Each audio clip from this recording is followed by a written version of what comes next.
Hello everyone, I'm Mars1952, and today I'm going to be talking about the SRM Arms M1216 shotgun. I've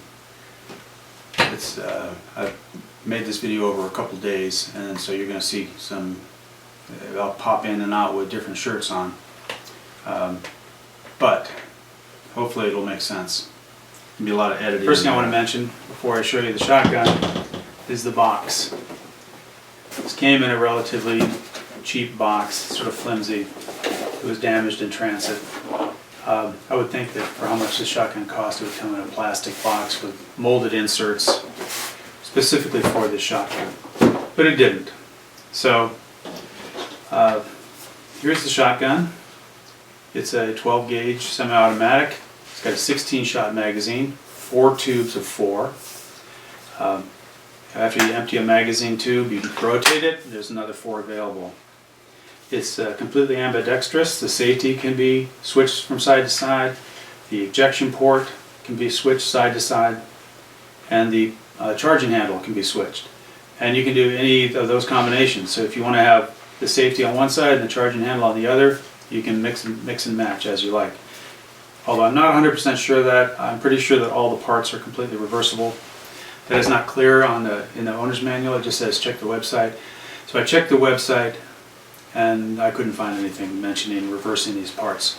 This one was ordered with the charging handle on the left, safety on the right, ejection port on the right. I think that's the logical way to have any kind of a combat weapon. So you keep your hand on the pistol grip and you can charge it with the other hand. When you use the typical semi-automatic and the pump shotguns, you're doing the pump, of course you do everything with the foregrip, but with the semi-automatics you're constantly reaching over. You can either do it this way or this way. A lot of people can't do anything with their left hand and they let go of the grip and do that. But anyway, this leaves it so you can have your hand on the pistol grip, charge the weapon. It's very nice.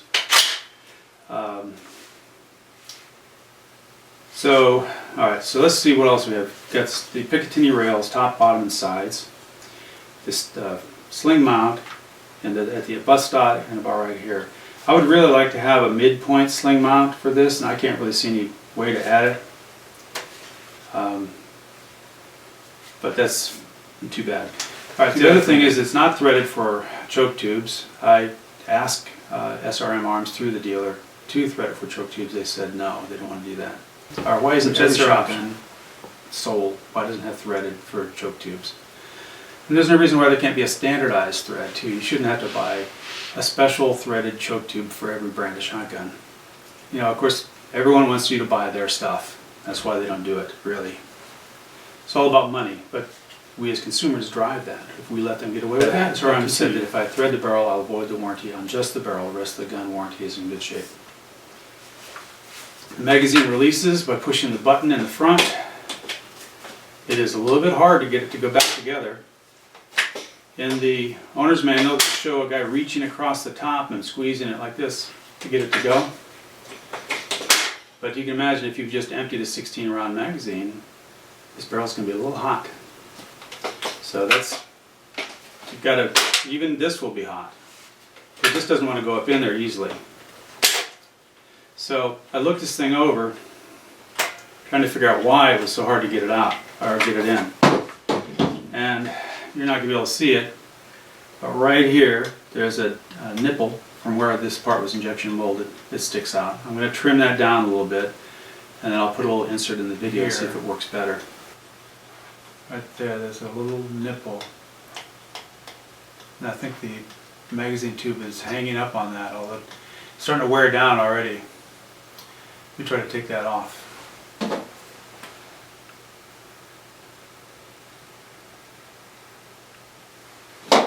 Okay, so I'm going to make sure I don't screw up here, so I'm going to put my high-powered glasses on. And got just a standard utility knife, brand new one, blade. I'm going to pare that off. Trying not to take off any extra material. It's not working very well. I should have used a regular utility knife instead of clamping this down with my pliers.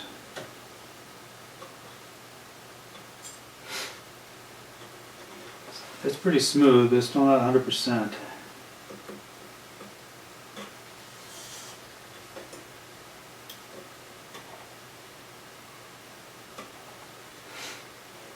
Okay, that's pretty good. I'll zoom back in so you can see it.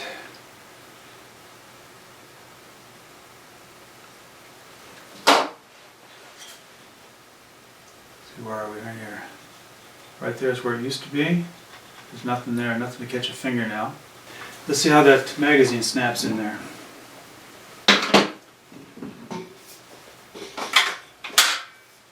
That is a little easier. Back again. Yeah, it's going in. It's going in. Before I would get it just started like that, and I just couldn't get it to go without really jamming it home. That's superior. That's starting to be more doable.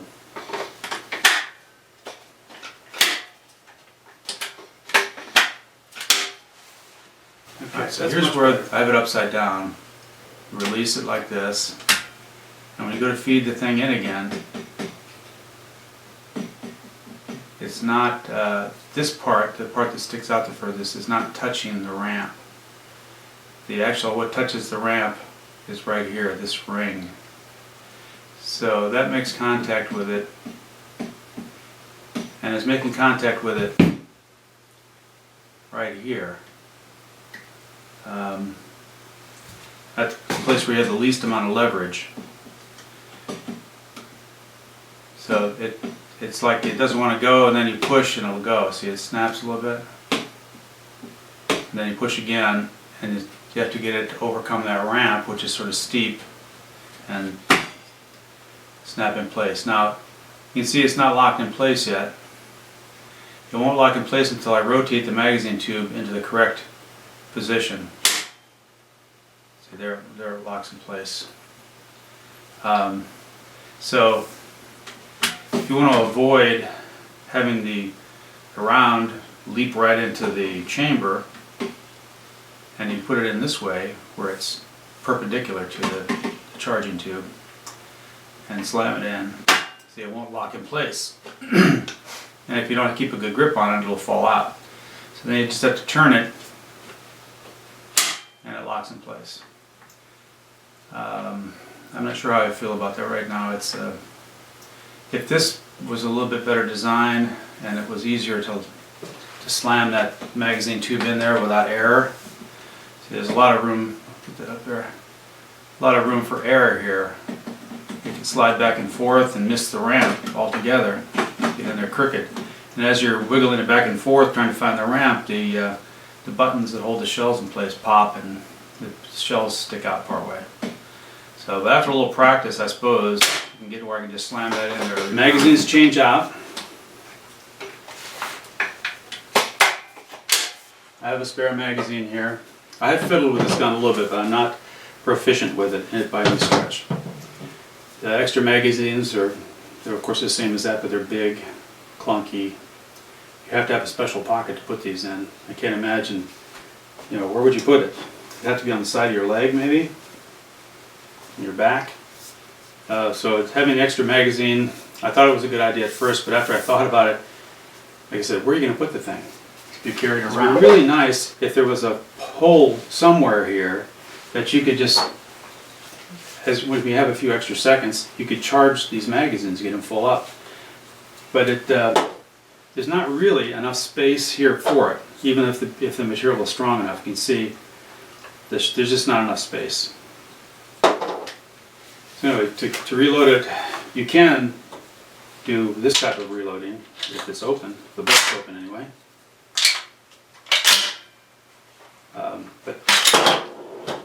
But there's no other type of reloading now while the magazine is still in place. The other thing I noticed, here's your bolt release. That I can just barely push it. That's painful. If I do it with my thumb, it's not too bad. But you've got to take your hand, out of the ready position to do that.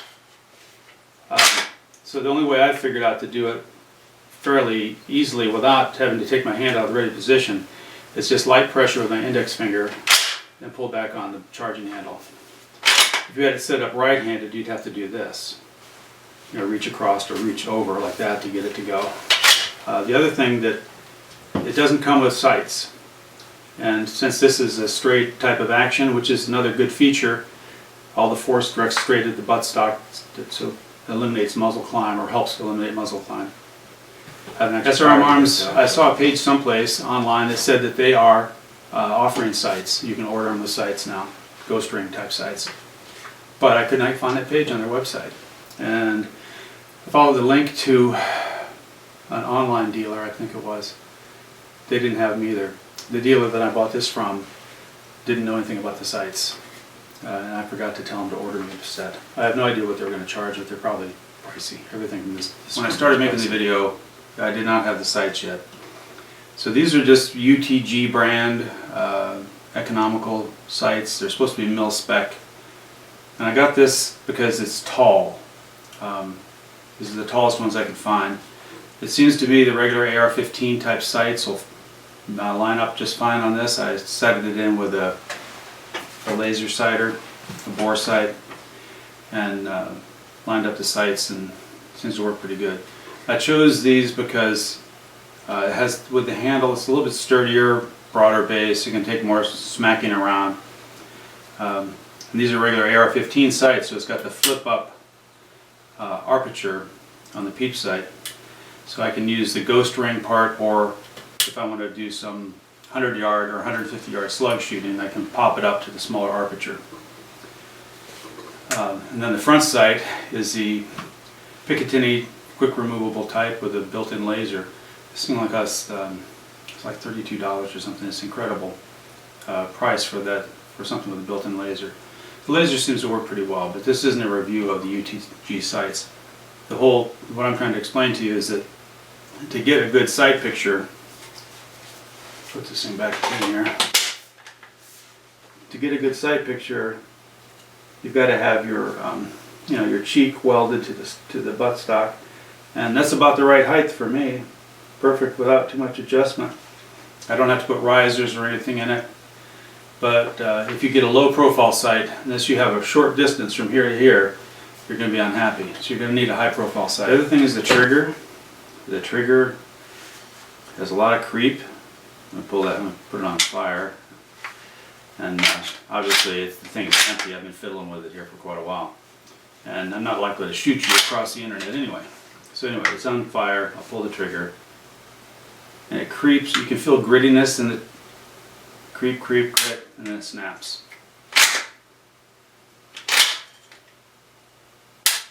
So there's a lot of creep and gritty feeling. So obviously size of this SRM1216 is a deciding factor in whether you want to buy it. It's nice and short. It's got a semi-bullpup design with the receivers all the way back over the handle. It's only 33 inches long, as opposed to a traditional semi-automatic or pump shotgun with a magazine tube that sticks way out. If you want to get beyond eight rounds, it goes out even further. You have all that mass out in the front. It affects your ability to move it from right to left, up to down, whatever, and actually move it and come to a stop without having to resist that mass. So here's my Remington 1100. You can see I have a +4. I can see it, yeah, +4 magazine tube on there. It sticks out quite a bit further, so it doesn't feel too bad really to me. This weighs about the same as this, empty, not without the magazine tube. I've added the magazine tube, and this thing only weighs 2 ounces, I think, but still it's extra weight. So I'll put these down here where I think you can see them. Well, maybe I'll have to hold them. So there's the difference between, this is a 23-inch barrel, 18-inch barrel. But you can see the end of the barrel on this is back here. The end of the barrel on the Remington is up here. So that makes it, even if this had an 18-inch barrel, it would still be, the SRM would be 4 or 5 inches, maybe more, maybe 6 or 7 inches shorter than the Remington with the same size barrel. Alright, so let's do put some dummy rounds in here. Action training rounds, they call them. They are not weighted. It was a big disappointment to me when I got them. I plan to weight them. I'll show you that in another video. So when you charge the magazine here, you have to push it in so it goes through 2 clicks. Here's another one. See, if you put it in part way, it'll stop right there, but if it's in that position, it will jam I'm not sure what parts it is, but it'll slide halfway in and get stuck. So it's got to be all the way in. I'm only going to put shells in 3 tubes here. So I only have 10 shells, and I'm going to put 4 in each of these. Oops. And 2 in one of the other ones. Alright, so those magazines tubes are full. See? And this will take 3-inch and 2 3/4 inch. I haven't tried any 3-inch stuff in it yet. So I'm going to leave one empty. This one will have 2 4. So, okay, so if everything goes smoothly, let me put this one with 2 in it first. Now if you line it up this way so that the tube is in line with the position that it's going to go, as soon as you slam that in there, well, I've got to do that again because I didn't have the bolt charged like I wanted to show you. Normally when you, shoot, I lost track of which is which. Got 442. So, let's do that again with the 2. The bolt handle is open, it's on safety. Normally you would have just, you'd emptied one magazine, you're putting in another one. The bolt handle will be locked open unless you release it. It'll be on fire. So you just flip it on safety just for, to be safe. Let's say I line that up and slam it in there.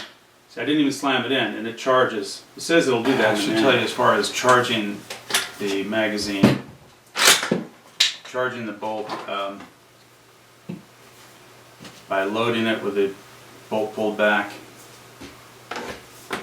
like so.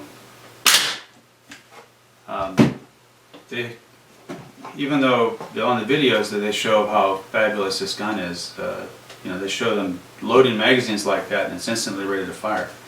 Got a giant warning page in the owner's manual. I'll zoom in on that a little bit.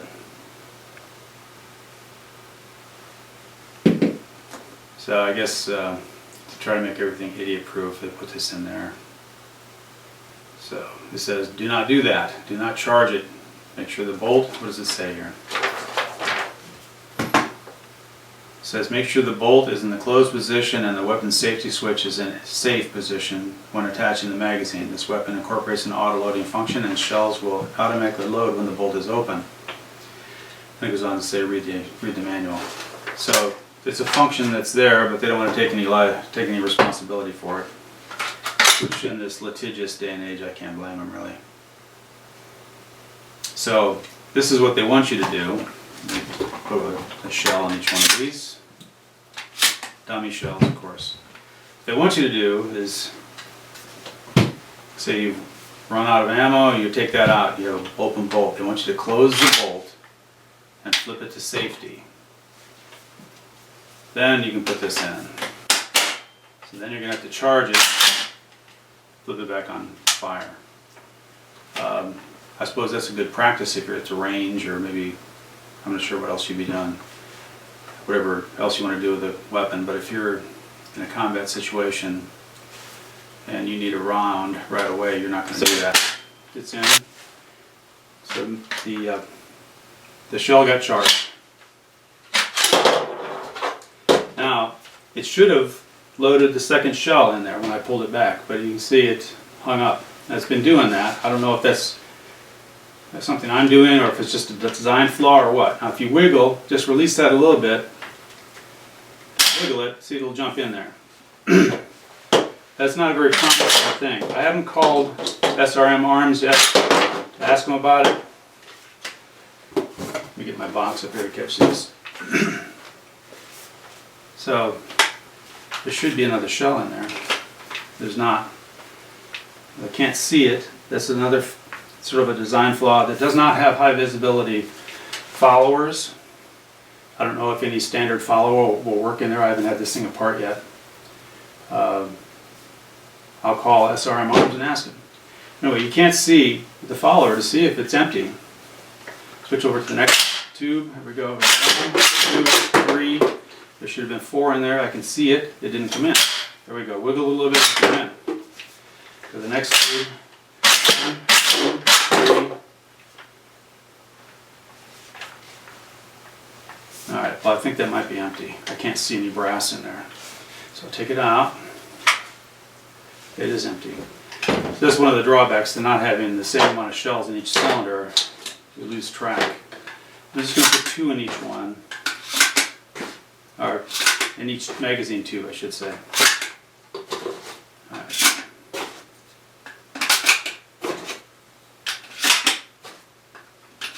Alright, so they should be, there's 2 in each magazine tube. Now this time I'm going to line it up this way instead of having one of the cylinders on top. I've discovered if you put it in this way, it doesn't charge. There's another little problem though when you do it that way. So if you don't get it slammed in there correctly the first time, you have to fiddle with it. See, that's not wanting to go in there. Okay, I managed to slam it in. Nothing bad happened. Alright, it charged. You should have 2 in there. 1, 2. Go to 2, next one. 2. Good, that's working. 2. Okay, that should have 2. There we go. I wiggled it and came in. But the shells hanging up in the magazine tube and not charging, that's a serious thing. You're depending, you know, to get your life in the hands of this weapon, and if it fails, might as well not have it. Actually, it's probably worse to have it when it's failing. If you're unarmed, you have a chance that they'll have mercy on you.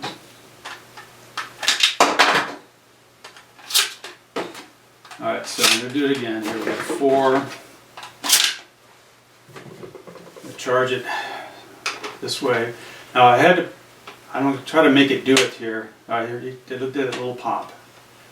You see how one of the shells came out when I was fiddling around there. So if I go ahead and put that in with that shell sticking out, it'll jam. So, well, I didn't have it locked all the way down. So they cover that in the manual. You've got to make sure it's locked all the way down. And it takes practice, I guess. I don't have enough practice with it.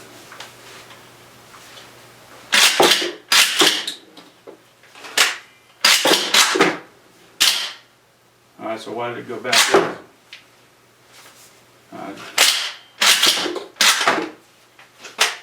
Alright, it's hard to keep track of what's in what cylinder. And what's in what magazine tube, I mean. Let's run through this again. I haven't been able to duplicate that jamming problem on. Alright, so that's stuck again. A little wiggle brings it out. Now maybe the force of the weapon firing and jamming everything and wiggling it will cause that to not stick, but I'm not happy about it. I've been doing a lot of practice with dummy rounds. You might be able to see it. This dummy round is all chewed to hell. All of them are. These cost $2 a piece after I did shipping. So it's a little annoying. Now this might be the reason why it's jamming on me. The feed tubes are jamming.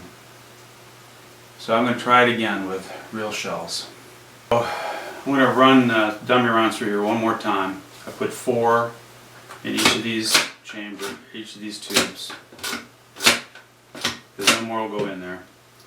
And I did a close-up of the battered edges of these. So the battered edges are rough, and that may be what's causing it. I'm going to do it one more time. I'll put it in place on an empty cylinder, an empty tube.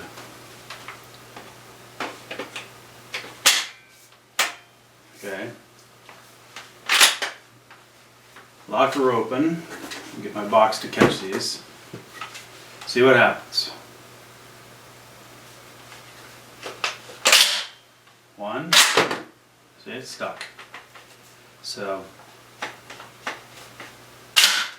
2, 3, 4. one in there.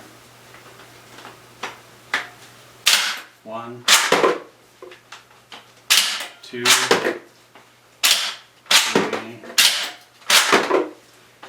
Alright, so that sucked pretty bad. Alright, just to give it a fair and even chance here, I'll put in, this has brand new, never out of the box Winchester AA's.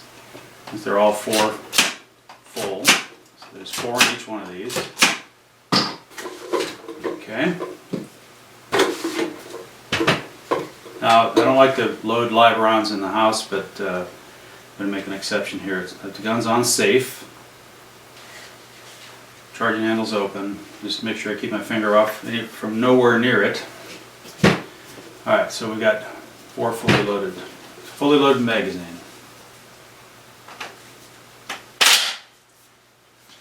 Alright, so we got 1. See, it's not even doing it. Damn it, that's really pissing me off.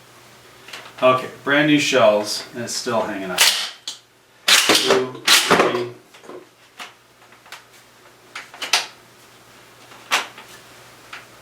4 just doesn't want to come out of there. 4 is stuck halfway in, and you won't be able to see it. Maybe zoom in here a little bit.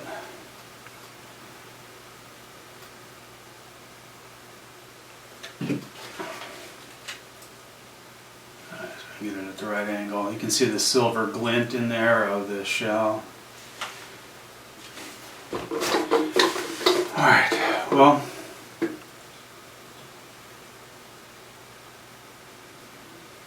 so I can get that out of there.